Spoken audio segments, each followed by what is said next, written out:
크신 은혜가 오늘도 여러분들의 모든 삶에 충만하기를 주의 이름으로 축원합니다. 오늘은 우리가 흔히 종려주일이라고 말씀하는 특별한 주일입니다. 종려주일은 예수님께서 그 주간에 금요일 날 돌아가시기 위해서 예루살렘으로 입성하시는데, 처음 입성하실 때는 사람들이 예수님을 아주 무슨 왕이 임하는 것처럼 환영하고 기뻐하는 이런 모습으로 예수님을 맞게 되는데, 바로 그날이 오늘에 해당이 됩니다. 사람들은 종려나무 가지를 들고 나와서 나귀를 타고 예루살렘으로 들어오시는 예수님을 향해서 호산나 찬송하리로다 하면서 예수님을 환영합니다. 사람들은 그 종려나무 가지를 밑에다가 깔기도 하고 자기네들의 겉옷을 깔기도 하면서 왕이 가시는 길을 마치 예비하는 것처럼 했다가, 그 주간에 금요일 날 예수님은 십자가에 못 박혀서 돌아가시는 이런 일들을 당한 거죠. 그래서 주로 이 종려주일인 이날부터 이 한 주간을 우리가 흔히 고난주간 이렇게 표현을 합니다. 종려주일은 그래서 다른 말로 고난주일 이렇게 표현하기도 하는데, 이제 오늘부터 시작해서 내일 월요일 날은 예수님께서 예루살렘 성전을 정결케 하시는 이런 일을 하시고, 그 다음에 화요일 날에는 예수님이 예루살렘의 성벽을 바라보시면서 눈물을 흘리시는 이런 날이 되고, 수요일 날에는 예수님을 죽이려고 하는 모의가 과야바의 관정에서 이루어지는 날이 되고, 목요일 날은 예수님이 제자들과 이별하시기 전에 이제 제자들의 발을 씻어주시는 세족식의 날이 됩니다. 그리고 금요일 날 예수님은 십자가에 못 박혀서 결국 이 세상에서의 모든 사역을 마무리하시게 되고, 이제 토요일이 되면 무덤에서 하루 머무시고, 그리고 다시 주일날 부활하셔서 우리 가운데 다시 나타나시는 이런 그 한 주간이 되는 것이죠. 그러므로 이번 한 주간은 예수님의 그 고난으로부터 죽으심과 부활에 이르는 모든 것들이 이렇게 함께 이루어지는 주간이기 때문에, 교회는 늘 이런 주간을 굉장히 귀중하게 여기면서 한 주간 예수님이 왜 고난을 당하셨는지, 우리를 위해서 예수님이 당하신 그 고난이 무슨 의미를 갖는지, 이런 것들을 마음에 새기는 시간들로 보냈습니다. 그리고 거기에 대해 감사하는 마음을 새길 뿐만 아니라 충성하려고 하는 이런 마음들을 갖게 된 것이죠. 우리 교회에서도 이번 한 주간은 이제 매년 하듯이 한 주간 동안 특별 새벽 기도회를 열고, 예수님의 십자가의 의미, 이번에는 특별히 십자가를 생각합시다라고 하는 주제를 가지고 새벽 기도회를 열게 되는데, 모든 성도들이 예수님의 은혜를 깊이 새겨보는 한 주간이 되기를 주의 이름으로 축원합니다. 우리가 입은 은혜가 도대체 무엇인가? 예수 그리스도께서 당하신 그 고난을 통해서 우리가 입은 은혜가 무엇인가? 아까 우리 성가대에서도 찬양했지만, 첫 번째 우리가 입은 은혜는 예수님이 그 십자가에서 우리의 죄를 대신 다 짊어지시고 고통을 당하셨다는 거예요. 우리의 죄를 대신 담당하시기 위해서 십자가를 짊어지신 거다, 이런 말씀이죠. 어떤 분이 이런 얘기를 하더라고요. 요즘 세계가 손병호 게임 중이다, 이렇게 말을 하더라고요. 경제학에 대한 이야기를 하다가 손병호 게임 중이다, 이런 말을 해서 도대체 손병호 게임이 뭔가 궁금해졌습니다. 찾아봤어요. 근데 아까 이 연예인 얼굴이 보이시잖아요. 그분이 손병호래요. 그리고 그분이 이제 주로 사람들 앞에 처음으로 소개했던 게임이 손병호 게임이랍니다. 이 손병호 게임을 혹시 아시는 분이 있으세요? 뭐 인생에 대해서 별로 그렇게 관심이 없으신가? 예, 손병호 게임 저도 몰랐었어요, 이거 전에는. 근데 이 손병호 게임이라고 하는 이 게임을 지금 세계가 진행 중이라고 그래서 뭔가 봤더니, 이게 손가락 5개를 아까 보여주잖아요. 게임을 하는데 손가락 5개를 내밀고, 거기에 어떤 사람이 멋멋 하는 사람 손가락 접어, 이렇게 하면 한 손가락 접어 가지고, 그 사람들이 결국 이 5개 손가락을 제일 먼저 접는 사람들, 이런 사람들 순으로 이렇게 탈락시켜 가지고 그들이 이제 책임을 지게 하는, 예를 들어 뭐 당일 식사비를 낸다든가 뭐 이렇게 하는 게임이라고 그래요. 요즘 미국이 금리 인상을 하고 일어나는 일들이 그런 거라는 거예요. 사실 미국이 금리 인상을 하게 된 거는 다른 게 아니라 인플레이션이 심해지는 것 같으니까 금리 인상을 하게 된 거라고 그러잖아요. 근데 인플레이션을 왜 심해졌느냐 하면 미국이 달러를 너무 많이 풀어서 인플레이션이 심해진 거라고 그러잖아요. 그러니까 미국이 결국은 달러 많이 풀어서 인플레이션이 일어나니까 그 인플레이션을 잡기 위해서 금리를 올리고, 그 금리를 올리는 이 과정을 계속하는 것은 다른 모든 나라들에게 굉장히 힘든 시간들이 되는 거라는 거예요. 그래서 지금 이제 미국은 다른데 어느 나라든지 이제 한두 군데 터지기만 하면은 금리 인상을 내릴 건데, 그 나라 먹잇감이 생기기까지 금리를 계속 올려가지고 결국 이 게임을 종료할 시점을 보고 있는 거다 이러더라고요. 그러니까 미국에서는 제일 먼저 이러겠죠. 미국 아닌 나라 다 손가락 접어 이러겠죠. 그런 식으로 해서 이제 다른데 어느 나라든지 하여간 터지면 그 나라의 그 어려움을 통해서 미국이 경제적 이득을 얻는 이런 상황으로 들어가기 위해서, 그리고 자기네들이 지금 가지고 있는 많은 이 달러의 이 소위 말하면은 가치가 저하되는 이런 문제를 풀어내기 위한 그런 방식으로 이 일들을 진행하고 있는 거다, 그런 얘기를 들었습니다.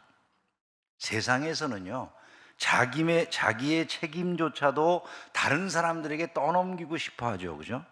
나는 살고 다른 사람들을 죽이더라도 나는 끝까지 나 자신을 보존하려고 하는 게 일반적인 세상 사람들의 행동의 그 관습이에요. 그게 일이죠. 그죠? 근데 예수님이 보여주신 그 삶의 모습이라고 하는 것은 이것과는 너무나도 다른 삶의 모습이라는 것입니다.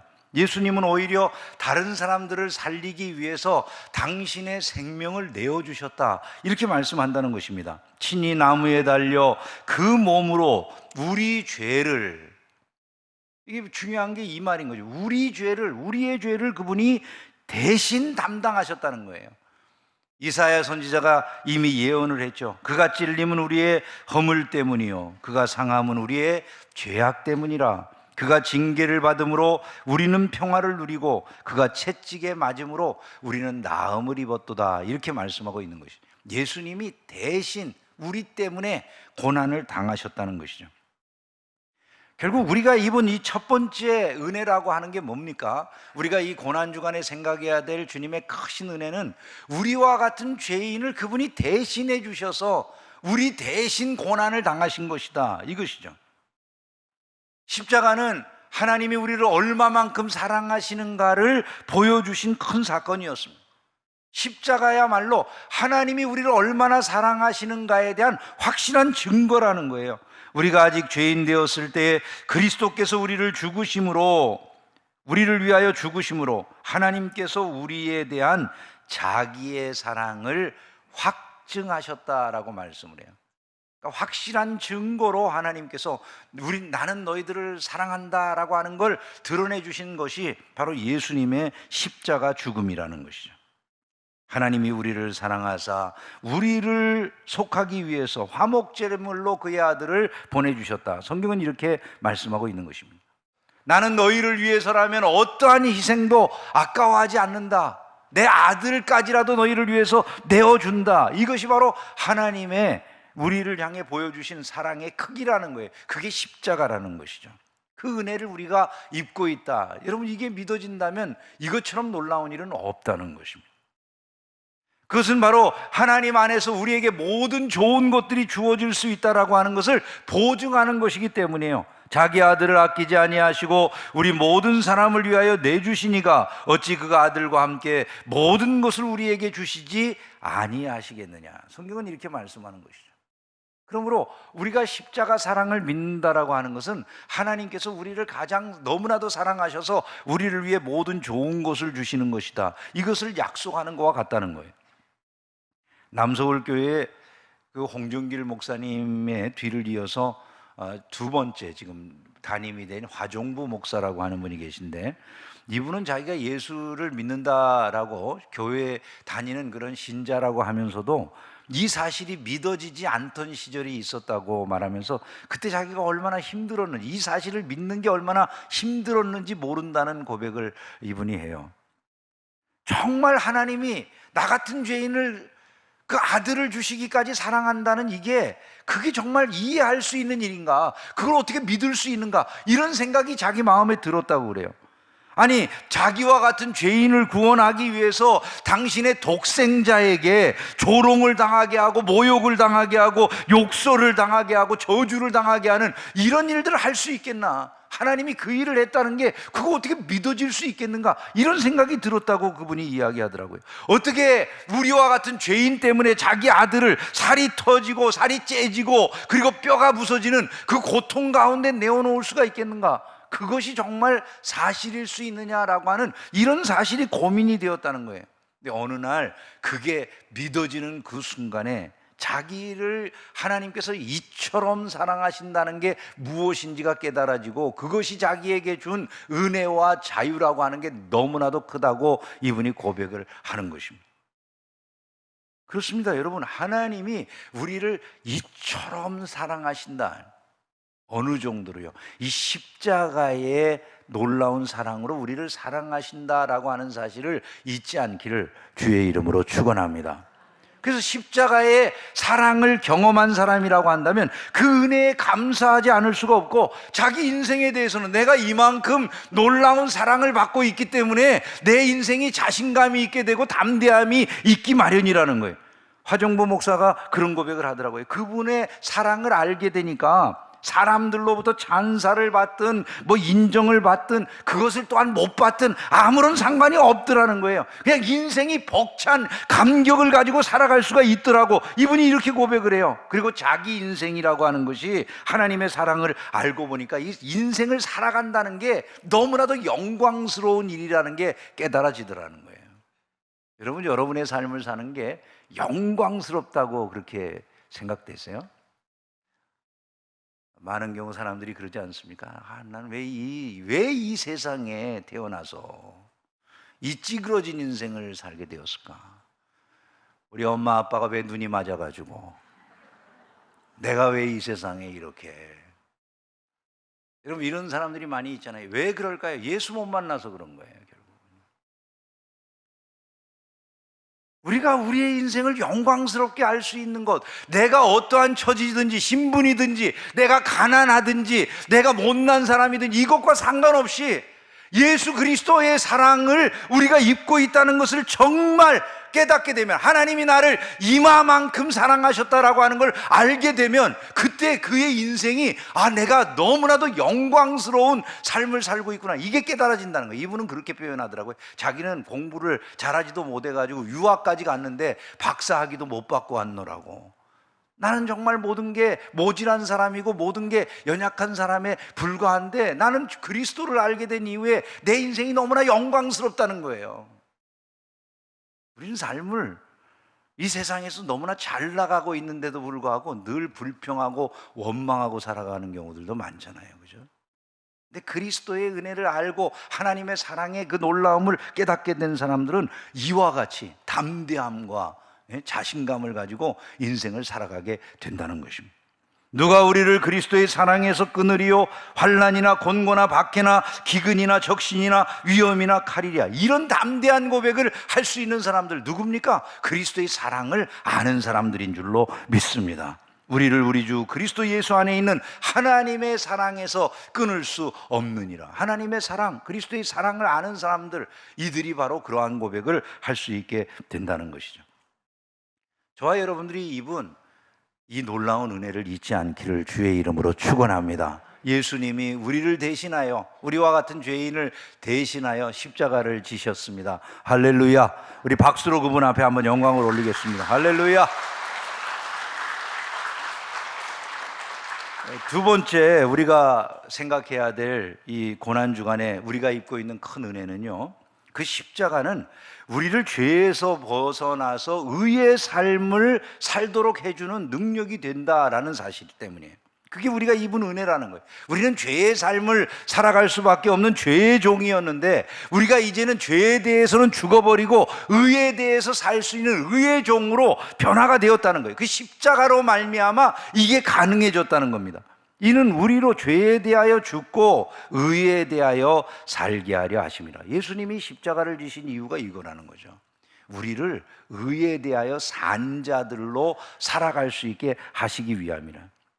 죄에 대해서는 반응하지 아니하고 의에 대해서 반응할 줄 아는 이런 사람들이 되게 하기 위해서 예수님이 십자가를 지셨다는 거예요. 우리는 예수님과 함께 십자가에 못 박혀서 옛사람이 죽어버린 자들이다라는 사실을 기억하시기를 주의 이름으로 축원합니다. 내가 그리스도와 함께 십자가에 못 박혔나니.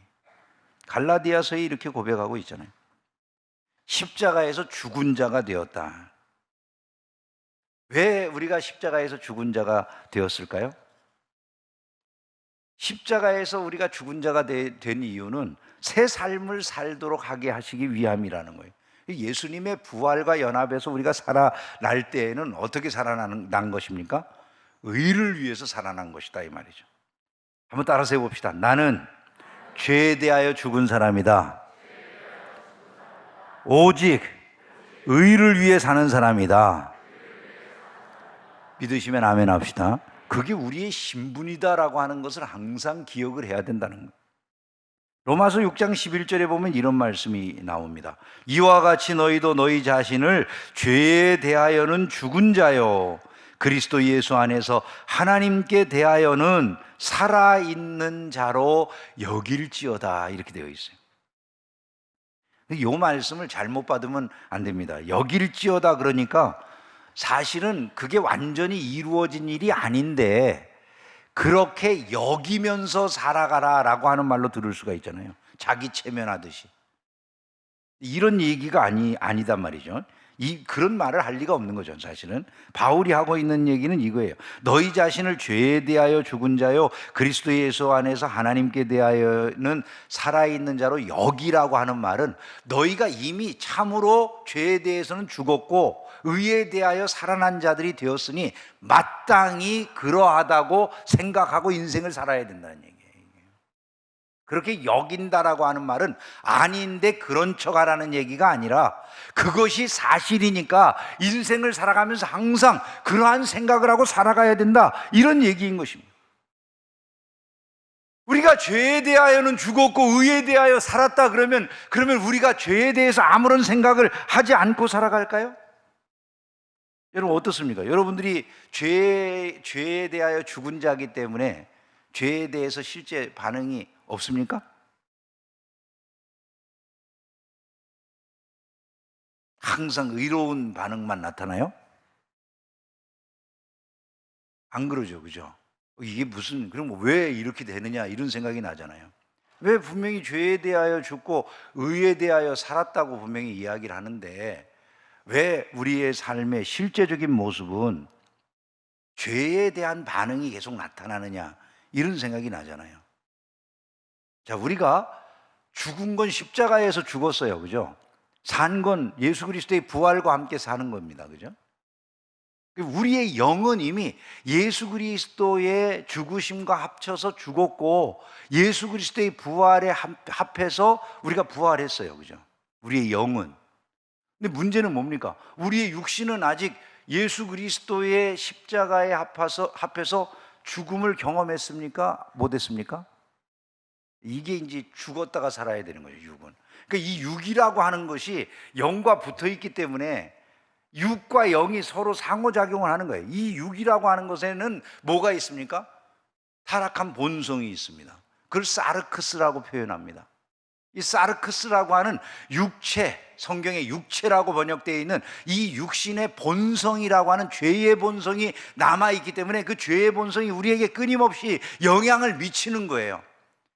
그래서 우리가 죄라고 하는 것을 여전히 이 세상에 살면서 육신이 우리로 하여금 나태한 삶을 살게 만들어요. 게으르게 만들어요. 이 육신이라고 하는 게 자꾸 눕고 싶어요. 그죠? 육신이라고 하는 것은 뭔가 열심을 내려고 하는 그런 생각보다는 자꾸 처지는 생각이 나요. 교회에 나와야 될 때가 됐는데도 못 나오게 잡아. 잘 생각을 해보세요. 육신이 그럴 수 있는 거란 말이죠. 우리의 육신이라고 하는 것의 영향, 이것은 아직도 타락한 이 본성 자체로부터 벗어난 게 아니에요. 그러니까 바울이 오라 나는 곤고한 사람이로다 이렇게 고백을 해요. 왜? 이 육신에게 자기가 갇혀가지고 여전히 영향을 받고 있다라고 하는 사실이 너무나 힘들다 그런 얘기를 하고 있는 것입니다. 사람이 이 육신이라고 하는 이것에 영향을 받지 않는 사람은 없기 때문에 우리는 끊임없이 이 육신이 보는 것, 육신이 우리에게 자꾸 요구하는 것, 여러분 탐식하거나 이럴 수 있는 것들이 왜 나오는 것 같으세요? 음식 좋은 거 먹으면 기분이 좋으시죠, 그죠? 그래서 너무 많이 드셨죠. 네, 그렇게 되면 이제 문제가 생기는 거죠. 이런 것들이 우리에게 이 육신으로부터 이게 영향을 받는 거예요. 자꾸 뭔가 좋은 것, 사치스러운 것 이런 걸 봐도 마음이 끌릴 때가 있죠, 그죠? 사람들이 우리를 미혹하는 그런 일들이 되는 것이죠. 육신을 아름답게 하고 싶어요, 아름답게. 그러니까 우리가 영혼을 단장한 신부와 같이 되는 것에만 관심을 갖지 않아요. 육신을 단정하고자 하는 단장하고자 하는 이런 욕구가 크기 때문에 그 육신을 아름답게 한다는 것이 어떻게 나아가냐면 자칫하면은 하나님께서 원치 않는 거룩성에서 벗어나는 그 육신적 아름다움을 추구하는 자리에 나아가기도 하는 거예요. 삶이라고 하는 것이 항상 육신이라고 하는 것으로부터 자유로울 수는 없다라는 것이죠. 그게 우리에게 영향을 미치는 거예요. 그러면 자, 한번 생각을 해보세요. 그러기 때문에 어떤 사람들이 이렇게 이야기를 하는 사람들이 나오는 거예요. 아, 우리의 힘으로는 도무지 의인이 될 수 없는 것 아닙니까? 본래 육신을 입고 사는 동안에 우리는 예수 그리스도의 의를 힘입어서만 의인이 되는 것이지 우리의 힘으로 결코 의인이 되지 못하는 것이니까 의인이 되려고 하는 어떤 노력도 아무런 의미도 없는 거잖아요. 그러니 우리는 그냥 우리대로 막 살아도 결국 주님의 의를 힘입어서 의인이 되는 것이니까 우리의 노력에 너무 지나치게 방점을 두면 안 됩니다. 이렇게 주장하는 것이죠. 그런 사람들을 우리가 구원파 이단이라고 그럽니다. 구원파 이단이 바로 그런 걸 주장하는 거예요. 아, 우리가 특별하게 의를 위해 노력할 이유가 없다는 거예요. 그러나 우리는 의를 위해서 노력해야 될 책무가 있는 사람들이다. 이걸 우리가 기억을 해야 된다는 겁니다. 동성애를 주장하거나 이런 기독교인이라고 주장하는 사람들이 이런 주장에 동참하기도 합니다. 그 사람들의 주장은 그겁니다. 동성애나 다른 죄나 다 똑같이 죄고 결국 우리는 죄를 벗어날 수 없는 사람들이기 때문에 본질적으로 죄인인 우리들이 그리스도의 의를 위해 힘입어서 구원받는 거니까 동성애자든지 뭐든지 무슨 상관이냐, 결국 다 똑같은 죄인인데 우리는 그저 그 죄를 그리스도께서 사하셨다는 사실을 믿으면 되는 거예요. 그러니까 다 받아야 돼, 이렇게 주장하는 것이죠. 여러분, 이러한 주장들이 갖고 있는 문제가 뭐 같으세요? 죄를 그냥 물 먹듯이 마시면서 살아도 괜찮다, 이런 얘기가 되는 것이고, 가장 중요한 것은 하나님이 기뻐하시는 일을 하지 말자라는 것과 똑같은 것이 된다라는 점을 이들이 모른다는 거예요. 이들은 이미 자신들이 변화된 신분의 사람이다, 비록 법정적이고 영적인 부분에서 우리가 이미 변화된 사람들이다라고 하는 게 선포되었다 할지라도 그것은 여기에서만 끝나는 하늘의 법정과 영적인 일로만 끝나는 것이 아니라 우리의 육신에 그것도 영향을 미치는 것이 마땅하다는 거예요. 그래서 성경이 우리에게 교훈하는 바는 무엇입니까? 우리가 무슨 말을 하리요? 은혜를 더하게 하려고 죄에 거하겠느냐? 우리가 더 많은 죄를 져도 은혜가 더 커질 뿐이지 뭐가 달라지느냐, 이렇게 주장하는 것과 같잖아요, 그죠? 내가 죄를 더 많이 지면 하나님의 은혜가 더 크게 나타나는 거니까 하나님의 은혜가 강조되고 더 좋지 뭐, 요따오로 얘기할 수 있다는 거죠. 지금 바울이 그 말을 하는 거예요. 은혜를 더하게 하려고 죄에 거하겠느냐? 답이 뭘까요? 그럴 수 없느니라. 죄에 대하여 죽은 우리가 어찌 그 가운데 더 살리요? 이게 답이다, 그 말이에요. 로마서 6장 15절 이하에 우리가 법 아래에 있지 아니하고 은혜 아래에 있으니, 그러니까 우리가 율법의 지배를 받지 않는 사람들이 되었으니까 우리가 은혜 가운데에서 구원받는 거니까 죄를 지어도 되겠느냐, 이런 말을 물어보는 거예요. 죄를 지으리요? 답이 뭐겠습니까, 여러분? 그럴 수 없느니라. 우리가 누구에게 우리 자신들을 종으로 내어주든지 그것의 종이 되는 걸 알지 못하느냐? 당연히 너희들이 순종하는 바를 보면 누구의 종인지를 안다. 그럼 우리가 지금도 이 지상에 사는 동안에도 계속 우리가 죄를 괜찮다 이루고 있다면 우리가 누구의 종이라는 거예요? 여전히 죄의 종이라는 거예요. 그럼 적어도 우리 이것을 알죠, 그죠? 우리는 율법을 지킴으로 구원을 못 받는다는 걸 알아요. 예수 믿는 도리 외에 구원받는 길이 없다는 것도 우리가 알아요. 그러나 우리가 한 가지 더 알아야 되는 게 있다는 거예요. 이 깨달음이 우리를 함부로 살게 하는 것이 되어서는 안 된다는 것, 이것도 우리가 알아야 된다는 거예요. 그 깨달음이 오히려 우리가 하나님을 더 사랑하고 하나님의 뜻을 더 좋아하고 기뻐하는 자들로 바꾸는 결과물이 나타나야 그게 성경에서 말하는 구원이라는 거예요. 어떻게 살든지 괜찮아가 아닙니다. 돌이켜야만 된다. 우리는 그것을 위해서 끊임없이 의의 삶을 위한 노력이 있어야 된다는 것을 잊지 않기를 주의 이름으로 축원합니다. 그것이 우리를 구원하기 때문이 아닙니다. 우리가 하나님을 믿는다라고 할 때 우리가 하나님을 믿어서 중생하고 마음속에 새로운 생명, 신생의 역사가 일어나가지고 우리 안에 새 생명이 들어와 있으면 특징이 생긴다는 거예요. 새 생명이 들어온 사람의 특징, 믿지 않는 사람들과 새 생명이 들어온 사람들의 아주 결정적인 차이가 나는 특징, 여러분들 안에 들어와 있는 특징, 그게 뭘까요, 여러분? 그게 다른 게 아니라 이거라고 말하는 거죠. 하나님을 즐거워하는 마음이 들어온다는 거예요. 여러분, 하나님 즐거워하십니까? 여러분 정말로 하나님을 즐거워하세요? 믿기 이전에 우리하고 어떤 차이가 있을까요? 믿기 이전에도 선을 좋아하는 사람들이 있습니까? 없습니까? 있습니다. 믿기 이전에 믿는 사람보다도 더 착한 사람들이 있을 수 있어요. 근데 믿고 난 사람이 행하는 선하고 믿기 이전에 사람이 행하는 선은 본질적인 차이가 있어요. 어떤 차이가 있을까요? 믿기 이전의 사람들은 예를 들어 선의 동기가 이런 것일 수 있죠. 좀 저급한 동기라고 한다면은 남의 눈이 무서워서, 내가 착하게 사는 이유가 그런 것일 수 있다는 거예요. 남이 나 쳐다보는데 남의 눈이 무서우니까 착하게 살아야 되겠다, 이렇게 생각할 수 있는 거죠. 그죠? 또 아니면 죄를 지으면 잃을 게 많으니까, 내가 잘못했을 때 잃을 게 많다고 생각하면 내가 그것을 생각해서 항상 좋게 착하게 살아야 되겠다 생각할 수 있지 않겠어요? 이게 저급한 차원에서의 선행이라고 볼 수 있지만 그것도 선행이 될 수 있죠. 그죠? 좀 고차원적으로 이제 믿지 않는 분들이지만 좀 더 고차원적인 선을 행하는 분들이라면 이런 것이 있을 수 있을 거예요. 아, 나는 다른 사람들을 돕는 게 나에게 만족을 줘. 난 남을 도우니까 굉장히 행복해. 이렇게 생각하는 거죠.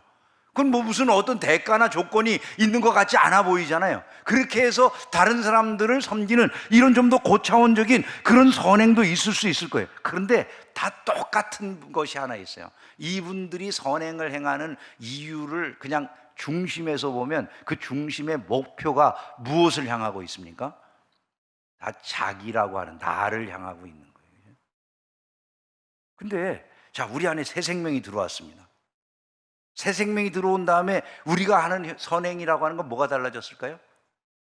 하나님을 기쁘게 하기 위해서 그 모든 일을 하는 거예요. 예를 들어 내 본성이 아니에요. 내 본성적으로는 그렇지 않은데 예수 믿고 보니까 하나님을 즐겁게 하기 위해서 나는 내가 미워하던, 평상시에 미워하던 사람인데 하나님이 원수도 사랑하는 걸 기뻐하시니까 내가 원수도 사랑해 봐야 되겠는데, 이런 생각이 든다는 거예요. 나는 욕심이 많은 사람이지만 내가 예수를 믿고 나니까 내게 새 생명이 들어와 가지고 내가 이웃에게 뭔가 좀 나누는 삶을 살고 싶어. 그게 하나님이 좋아하시는 일이니까 나는 그렇게 살고 싶다는 거예요. 모든 생각 속에 하나님이 작동하시게 되는 거예요. 이것이 본질적인 차이라는 거예요. 여러분 안에 하나님을 기뻐하는 그 마음이 들어와 있습니까? 그것이 여러분들이 새로운 사람이 되었다는 하나의 증표라는 것을 잊지 않기를 주의 이름으로 축원합니다. 데니스 전이건이라고 하는 사람이 있어요. 약할 때 강함 대신에 나의 보배가 되신 주 나의 모든 것, 이 찬양을 지은 사람이에요. 근데 이 사람이 원래는 이 곡을 짓기 이전에 이 사람은 동성애자였어요. 아주 신실한 잘 믿는 가정에서 태어난 사람인데 어릴 때 성폭행을 당했다고 그래요. 그러고 난 다음에 그 동성애적 성향을 갖게 됐는데 이것을 갖다가 해결을 못하고 결국 동성애적 성향 때문에 자꾸 죄책감이 느껴지면서 나는 어쩔 수 없는 죄인이구나 그러면서 동성애에 깊이 빠져가지고 동성애자로 살던 사람이었습니다. 근데 이 사람이 어느 날 한 집회에 참석했는데 그 집회에서 이런 설교를 그 강사로부터 듣게 되었다는 거예요. 하나님이 여전히 당신과 같은 죄인도 사랑하십니다. 이렇게 말씀을 들었다는 거예요. 근데 자기가 그 순간에 자기를 돌아보게 되더라는 거죠. 하나님이 나를 사랑하시는데 내가 가지고 있는 이 동성애적 성향이나 동성애를 하고 있는 이 모든 죄를 아시면서도 나를 사랑하시는 거구나, 이게 깨달아지더라는 거예요. 그리고 예수님의 십자가에서 자기의 동성애의 모든 죄악도 결국은 다 용서를 받은 거구나라고 하는 게 깨달아지더라는 거예요. 자, 그러면 여러분, 이 사람이 그 깨달은 그게 결국 내가 동성애자인데 동성애를 하나님이 용서하셨다라고 하는 게 깨달아져서 계속 동성애자로 당당하게 살아가야 되겠다, 이랬을까요? 그럼 제가 오늘 이런 얘기를 할 리가 없죠, 그죠? 이 사람은 그렇게 깨닫는 게 아니에요. 결국 이 사람이 그렇게 깨닫는 순간에 어떠한 소리가 들려왔느냐 하면 자기의 귀에 들려온 소리가 이거래요. 성령 하나님의 감동이 자기 마음속에 확 오는데 그게 이거였대요. 나오너라 그러더래요. 나오너라. 여기 나오너라. 이 사람이 회개하고 완전히 변화를 받았습니다. 동성애자였던 이 사람이 회개하고 나온 다음에 어떻게 됐을까요? 한 여성을 만나서 결혼했어요. 자녀가 9명이 됐습니다. 이 사람이 그 9명의 자녀들과 찍은 사진을 들고 다니면서 동성애자들을 그 탈동성애 운동하는 데마다 가가지고 간증을 해요. 근데 그 탈동성애 운동하는 그런 데 가가지고 간증할 때 자기 집안의 사진을 보여주는 거예요. 9명의 자녀들과 부인과 함께 찍은 사진을 보여주면서 이 사람 하는 말이 그겁니다. 사단이 제 인생에서 빼앗아 가려고 했던 이 최고의 행복한 순간들을 보시라고, 이렇게 말하는 거예요. 여러분, 이 사람과 같이 행하는 게 그게 그리스도인들의 삶인 것입니다. 옛날에 그것을 그냥 옹호하고 죄의 삶을 유지하는 이것이 아니라 그것을 벗어나서 주님이 원하시는, 주님이 기뻐하시는 일을 행하는 것, 거기로 나아가는 것, 이게 바로 신자의 삶이라는 것을 기억하시기를 주님의 이름으로 축원합니다. 그러므로 이제 우리는 탕자가 했던 것처럼 행동할 줄 아는 사람들이 되어야 되는 거예요. 우리는 탕자의 이야기를 잘 알고 있습니다. 탕자가 했던 것처럼 해야 된다는 건 탕자처럼 방황하라는 얘기가 아니라 탕자가 아버지께로 돌아온 것처럼 우리는 할 줄 알아야 된다는 거예요. 이 탕자는 자기가 아버지의 것을 다 허랑방탕 써버린 다음에야 깨닫게 됩니다. 아, 내 처지가 너무나 불쌍하구나. 돼지와 함께 음식 먹는 것을 함께 경쟁하는 이런 처지가 되다니, 우리 아버지 집에 있는 품꾼도 이보단 나을 거야. 아버지 집으로 돌아가기로 결심을 했는데 얼마나 장애물이 많았을까요, 여러분? 한번 생각을 해보세요. 주변에서 사람들이 나에게 뭐라고 할까? 도대체 사람들의 그 시선이 어떠할까? 너무나도 두려운 생각들이 많이 들지 않았겠습니까? 여러분, 그가 아버지께로 돌아가는 발걸음을 막는, 그 발걸음을 사로잡는 이런 것들은 너무나 많았을 거예요. 수많은 장애물들이 그의 생각을 누르고 네가 아버지께로 돌아간다는 이 사실이 가당키나 하냐는 이런 생각이 나오게 했을 거예요. 근데 그가 아버지께로 일어나서 돌아갑니다. 어떤 일이 벌어집니까? 아직도 거리가 먼데 아버지가 그를 보고 측은히 여겨서 달려가서 목을 안고 그에게 입을 맞추며 그를 환영해 주시는 그런 일들을 하시더라는 것이죠. 베드로 사도가 우리에게 말합니다. 너희가 전에는 양과 같이 길을 잃었다. 지난 3년 팬데믹이 지나가는 동안에 우리의 삶의 모습이 어떠했습니까, 여러분? 우리의 믿음이 그대로 잘 유지되고 있었습니까? 아니면 우리의 삶이 흔들리고 우리의 믿음이 흔들리는 이런 안타까운 처지에 떨어졌었습니까? 이때 우리가 해야 될 일이 뭐겠습니까? 다른 것이 아니라 여전히 우리를 기다리고 계시는 하나님의 품으로 돌아가는 것이다. 믿음이 회복되어지고 하나님이 기뻐하시는 그 자리를 회복하는 것이다 라고 하는 것을 기억할 수 있기를 주의 이름으로 축원합니다. 너희 영혼의 목자와 감독 되신 이에게 돌아왔느니라. 지금 우리가 해야 될 일들이 이런 것이다라는 거예요. 다음 주 부활주일, 저는 우리 흩어진 모든 성도들이 이제는 다시 회복될 때가 된 줄로 믿습니다. 하나님의 집에서 성찬식이 거행되는데 모든 성도들이 다 한자리에 모여서 함께 성찬의 떡을 나누며 주께서 우리를 한 공동체로 불러주신 것에 감사하고 다시 우리의 옛 믿음을 회복하고 주님께 큰 영광을 올려드리는 복된 이 고난주간 한 주간, 그리고 새로운 부활주일이 되기를 주의 이름으로 축원합니다. 우리는 주님의 음성에 귀를 기울이고 주께 더 가까이 나아가기를 힘써야 될 것입니다. 수많은 장애물들이 우리의 발걸음을 계속해서 붙잡을 수 있을 거예요. 그러나 그것을 이 탕자가 결국 다 물리치고 다 뿌리치고 마침내 아버지 앞에 나올 수 있었던 것처럼 우리의 두려움이나 걱정, 염려 모든 것들을 다 넘어서서 아버지의 품으로 회복되어 나오는 역사가 이번 부활절에 우리와 함께하기를 진심으로 소망합니다.